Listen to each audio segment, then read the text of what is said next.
Assalamualaikum. Waalaikumsalam warahmatullahi wabarakatuh. Gimana kabarnya hari ini? Baik. Sudah berdoa? Belum. Sudah kan? Nanda berdoa? Belum mulai pembelajaran hari ini berdoa mulai. Berdoa selesai. Ibu cek kehadiran dulu ya. Apriansa, Hadir. Aldi, Hadir. Alia, Ulan, Zaldi. Hadir. Sebelum mulai ini biasa kita pemanasan dulu. Asih, sebentar. Masih ingat up and down? Masih. Nah. Kalau kata ibu up, sini naik ke bawah. Nah, gitu ya. Praktek sekarang masing-masing sama temennya ya. Down.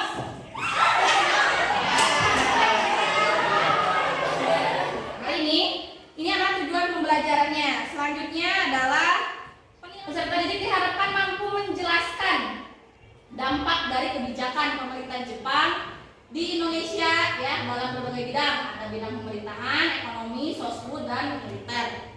Ya. Setelah melakukan aktivitas pembelajaran dengan metode problem based learning hari ini, Ibu akan menggunakan metode atau model problem based learning dengan strategi TTW. Think, talk, write. Think itu berpikir. Talk berbicara. Write menulis. Ya. Dengan media pembelajaran berbasis impact. Impact itu adalah teknologi. Kayak gimana sih teknologi? Ya ini salah satunya internet, terus proyektor, itu teknologi ya. Penilaian, ya. Penilaian apa yang Ibu gunakan? Yang pertama yang KPD seperti pertemuan sebelumnya ini ya, lembar kerja peserta didik yang harus kalian kerjakan. Jadi nanti sistemnya Ibu akan membagi kelompok kelas ke dalam 8 kelompok pembelajaran ya dengan 4 tema ya. Jadi satu tema dibahas oleh 2 kelompok.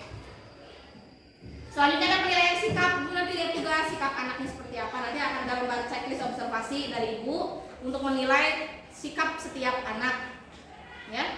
Selanjutnya ada penilaian diskusi dan ada penilaian nanti presentasi. Ada pertanyaan pemantik hari ini. Di situ ada anak-anak Indonesia ketika masa pemerintahan Jepang yang sedang kebiasaan upacara itu datangnya dari pemerintahan Jepang. Soalnya itu apa? Sushi. Pernah makan?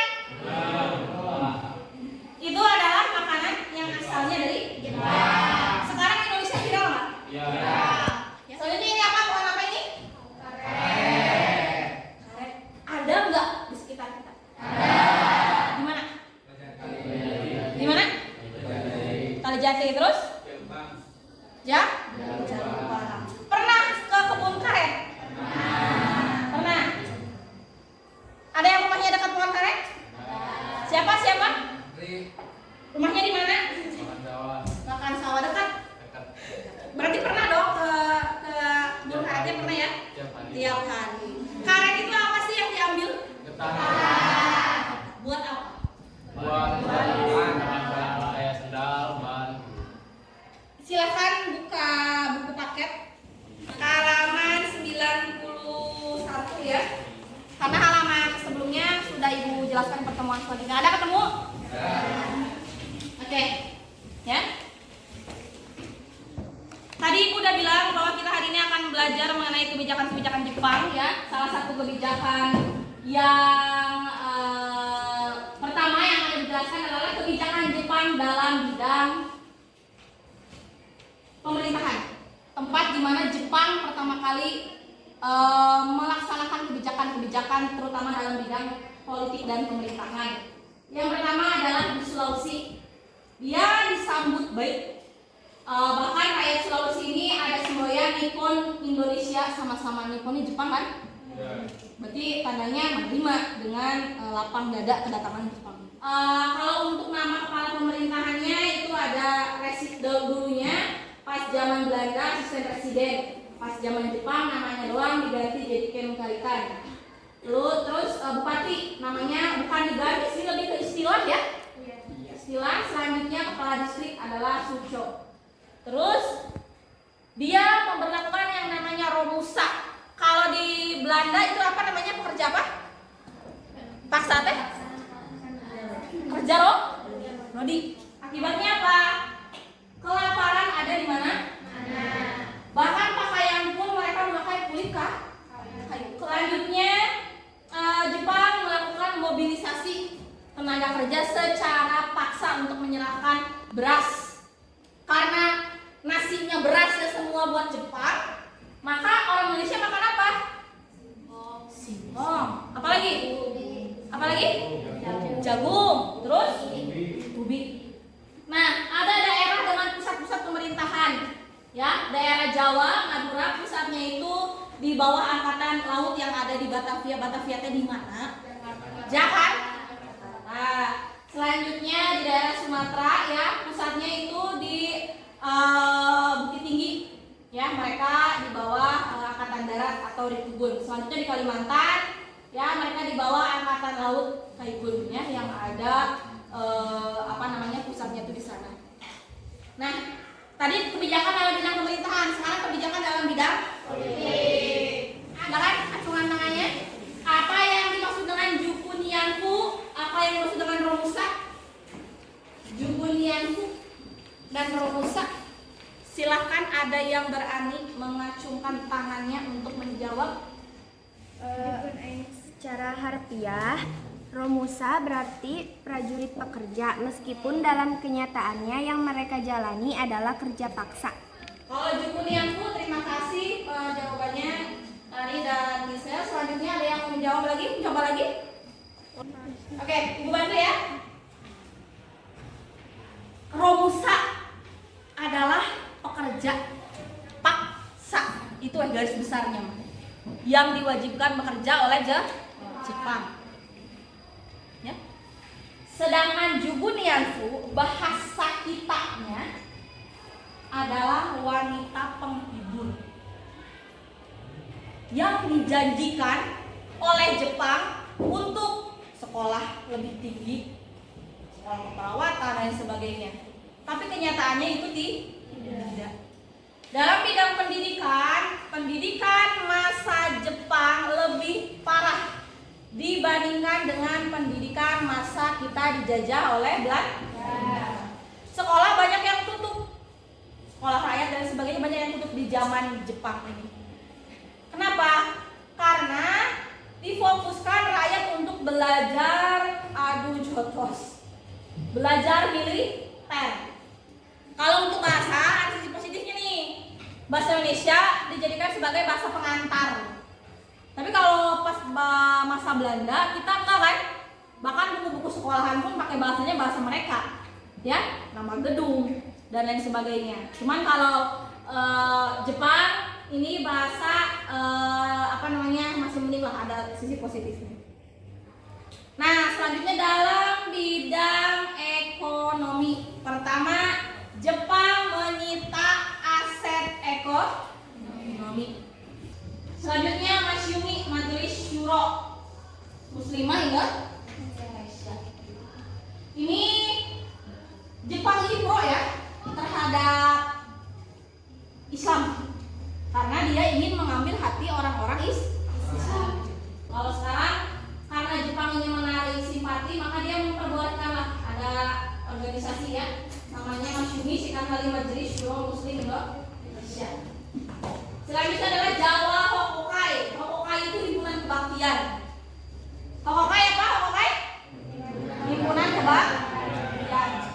Jawa berarti Jawa. Berarti himpunan kebaktian orang-orang Jawa. Selanjutnya kebijakan Jepang, lihat gambarnya. Lagi ngapain itu? Lagi ngapain? Membungkuk. Mereka memberikan hormat kepada arah matahari terbit, namanya Seikirei. Selanjutnya dalam bidang kebudayaan, Jepang ini memberikan yang namanya mendirikan yang namanya Bunkei Shidoso. Itu adalah organisasi yang pusat kebudayaan, lembaga mengarahkan seniman-seniman. Jadi ada beberapa seniman pas zaman Jepang yang dijebloskan ke penjara karena karya-karyanya yang nyeleneh. Misalnya gini aja, Singgi nih seniman, ya bikin lukisannya teh ada orang Indonesia nendang bendera Jepang misalnya. Itu kan berarti kayak propaganda ya, kayak disuruh kita untuk melawan. Nah berarti Jepang tuh gak suka kan? Nah, makanya Jepang memenjarakan seniman-seniman yang seperti itu. Nah yang terakhir,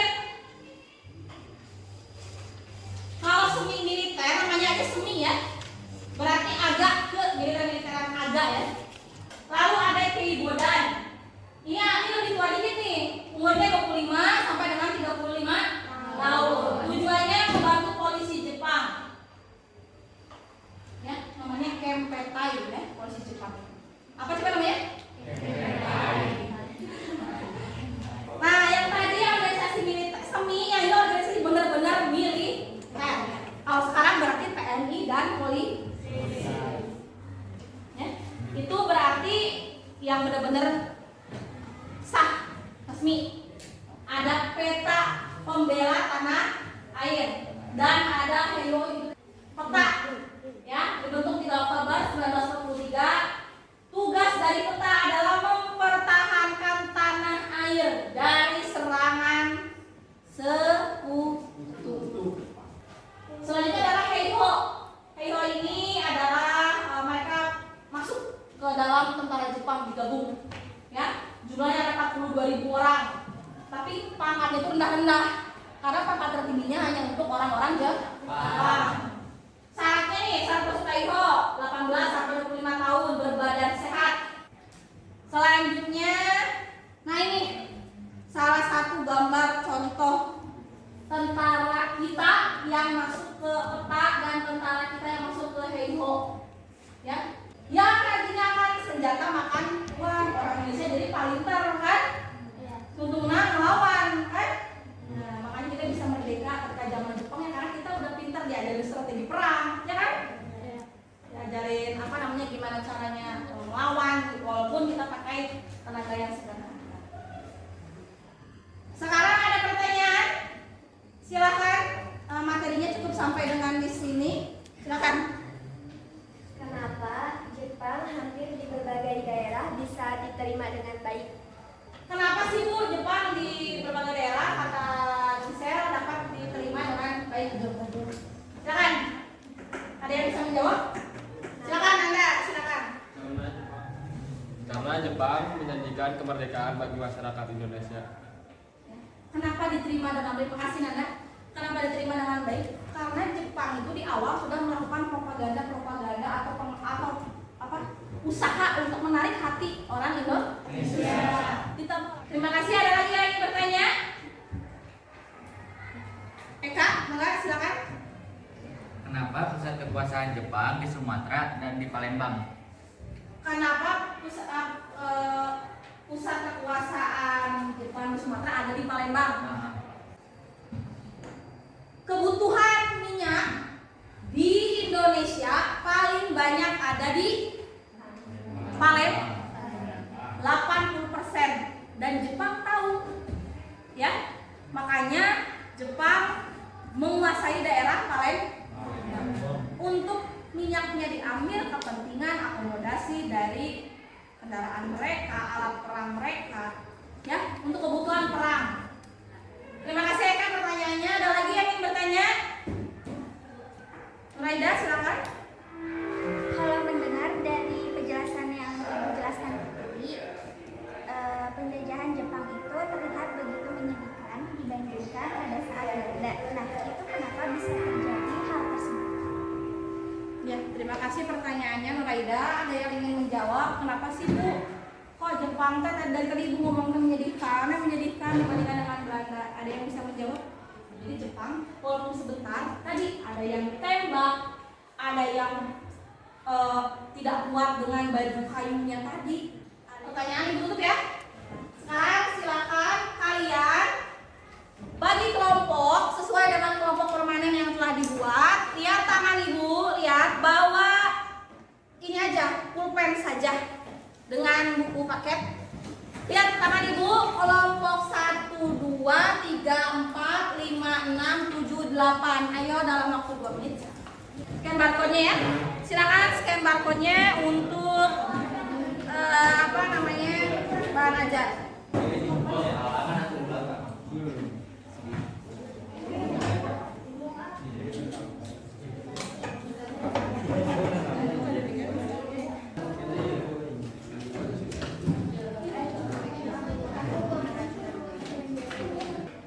Oke, kelompok 1 mana?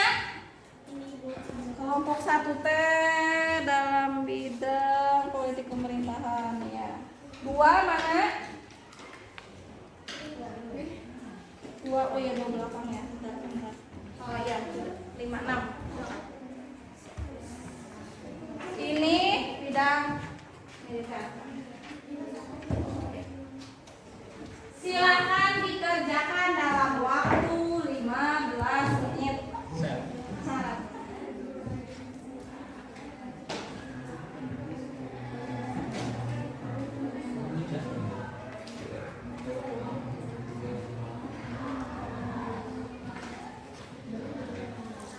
Ini tes siapa aja? Sri Lestari, Bunga, Krisna, Salih. Ada kesulitan? Antara ini dulu ya. Apriansa, Melinda, Lisa, Regi. Sejauh ini ada kesulitan belum? Siapa dulu ya? Kita ada pertanyaan.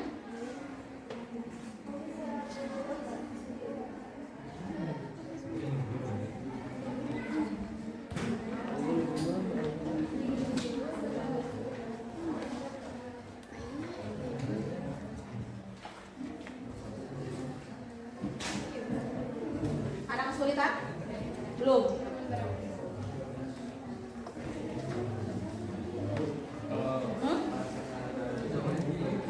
Boleh. Soalnya mana sih emang? Yang ini yang apa? Mengapa Jepang memaksa dengan masyarakat Indonesia? Oke. Menurut sendiri itu apa Pak? Tadi. Jelaskan tanaman ini sudah ada ya namanya.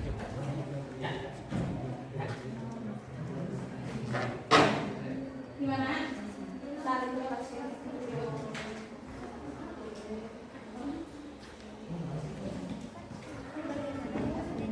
Indonesia dan relevansinya di masa kini.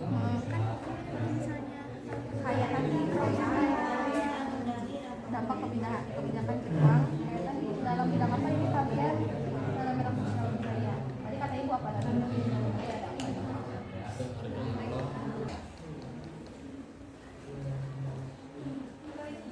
tanaman di bawah itu ada 3.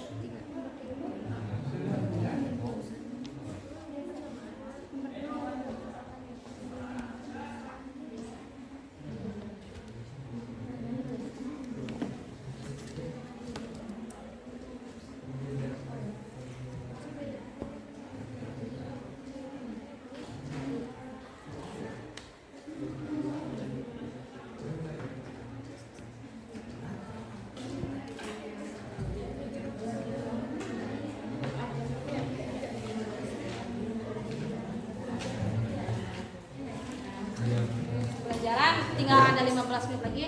Sekarang kita presentasi. Assalamualaikum warahmatullahi wabarakatuh.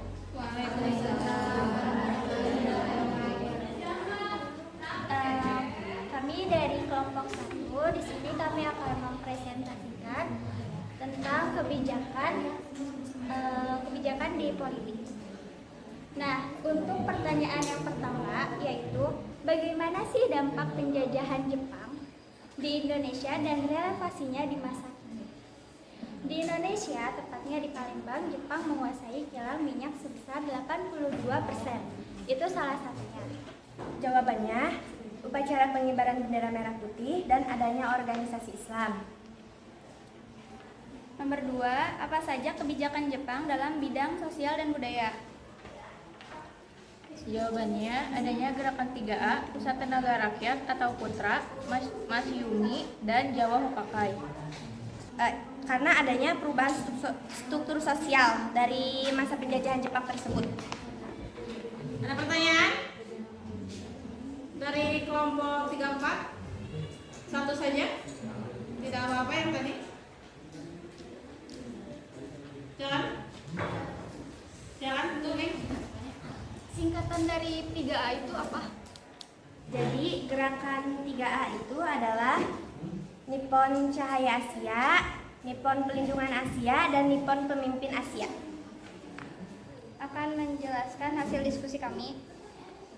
Pertanyaan nomor 1. Bagaimana dampak penjajahan Jepang di Indonesia dan relevansinya di masa kini? Akan dijawab oleh Sherly.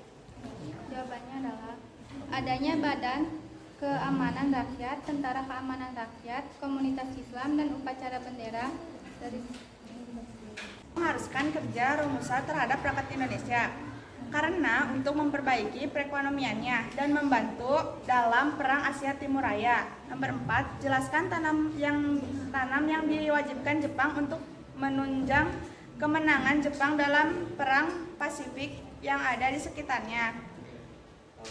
Padi karena beras adalah sumber energi tentara Jepang. 2, tanaman jarak karena getah jarak dijadikan pelumas mesin-mesin industri alat perang Jepang termasuk pesawat tempur.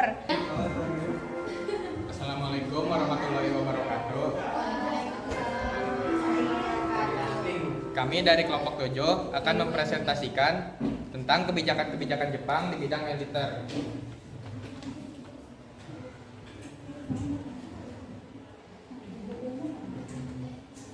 Bagaimana dampak penjajahan Jepang di Indonesia dan relevansinya di masa kini? Jawabannya, Jepang juga mendirikan sekolah militer di berbagai tempat untuk melatih orang-orang Indonesia yang tergabung dalam organisasi militer dan semi militer.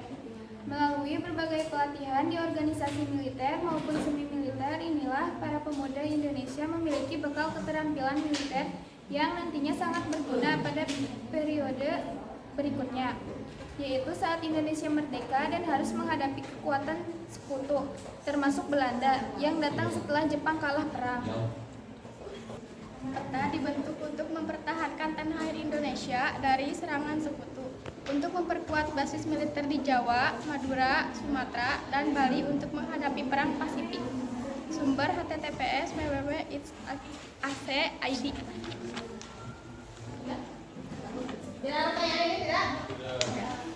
Sekian dari kami. Wassalamualaikum warahmatullahi wabarakatuh. Oke, semua kelompok telah beres presentasi. Sekarang kalian silakan duduk dulu di bangku semula. Silakan berpindah duduk di bangku semula dan siapkan gadget kalian, handphone untuk evaluasi pembelajaran.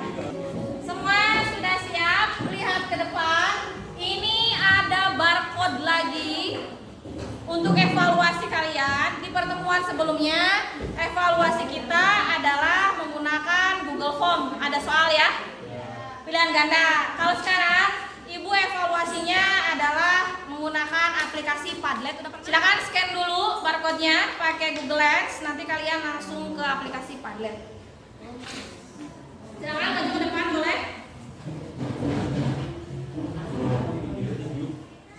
Apa soalnya?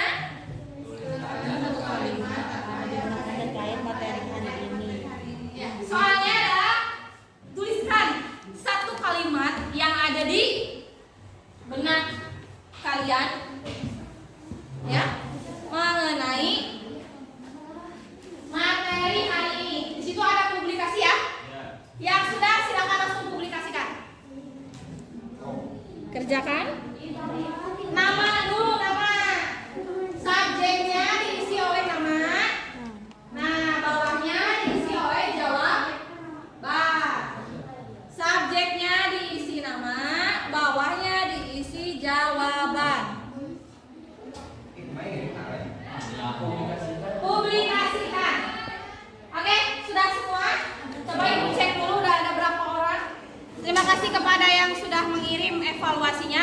wajib karena ini menjadikan nilai kalian.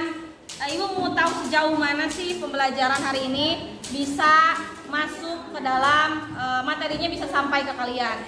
Sekarang silakan acungkan tangan, ibu mau tanya apa yang kalian refleksikan pembelajaran kita hari ini dalam dunia nyata itu efeknya kayak gimana sih dalam sekarang ini. Silakan kita refleksi diri. Ada yang ngacung? Silakan bisa. Jadi dari pembelajaran hari ini adanya sisi positif dari penjajahan Jepang. Contohnya yaitu seperti olahraga pagi yang dilakukan di sekolah sama upacara bendera merah putih. Itu merupakan kebiasaan yang ada ketika masa Jepang yang masih kita bawa sekarang. Oke, yang lainnya silakan. Dari pembelajaran yang dibahas hari ini, kita bisa mengambil hal yang positifnya, seperti yang dibahas tentang kemiliteran waktu dulu. Karena waktu penjajahan Jepang, tentara kita mengikuti kegiatan latihan militer dengan tentara Jepang. Jadinya tentara kita juga bisa memberikan perlawanan dan akhirnya kita bisa merdeka karena tentara kita waktu dulu ikut serta latihan dengan tentara Jepang. Selanjutnya ada lagi satu orang lagi aja. Satu orang lagi untuk merefleksikan. Oke, silakan menambahkan. Kita juga masih bisa melihat peninggalan Jepang, kayak contohnya pohon karet yang bisa dijadikan ban, sendal dan lain-lain. Oke. Ya. Terima kasih. Salah satu yang kelihatan ya adalah perkebunan yang masih ada sampai dengan sekarang di sekitar kita. Tanaman yang ditanamnya merupakan tanaman yang diwajibkan bangsa Jepang menjajah kita pada waktu itu. Tidak ada pertanyaan? Tidak ada. Minggu depan kita belajar seperti biasa ya dengan materi perlawanan terhadap bangsa-bangsa Jepang. Materi akhir di bab Jepang ini. Siapkan diri kalian dengan baik. Untuk hari ini seperti biasa ada tugas yang tadi dikerjakan itu dibuat ke Canva, dibikin poster lagi seperti biasa peta konsepnya. Nanti dikumpulkan lagi ke ibu. Ya, silakan untuk menutup pembelajaran hari ini. Tadi sudah refleksi. Silakan dipimpin doa lagi. Mangga. Mengakhiri kegiatan hari ini berdoa